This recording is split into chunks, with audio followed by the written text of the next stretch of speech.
And this is our super duper dark. And this comes in a 9 ounce and a 32 ounce. And look, see how thin it is?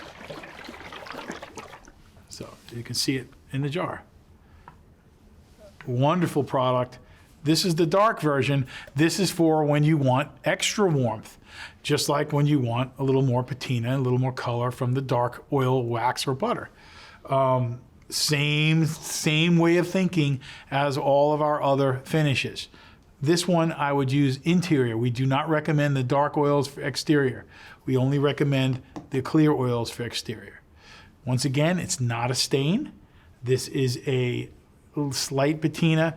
We take advantage of the natural lignums and oils and tannins that are dark in color and dark in nature, and we use it in these oils so that it transfers into your surface that you're putting it on. Not a huge difference in color than the clear, but enough to really give it a little extra oomph. Great product as well.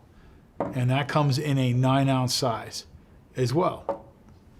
So these super duper oils are a Mr. Cornwall's branding product. And like I said, we put it under that name because it goes hand in hand with our Mr. Cornwall's creative colors.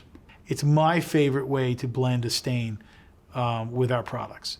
Not necessarily the only way, but one of my favorite ways. It gives you a very simple stain, easy to do, easy to use, wipe on, wipe off.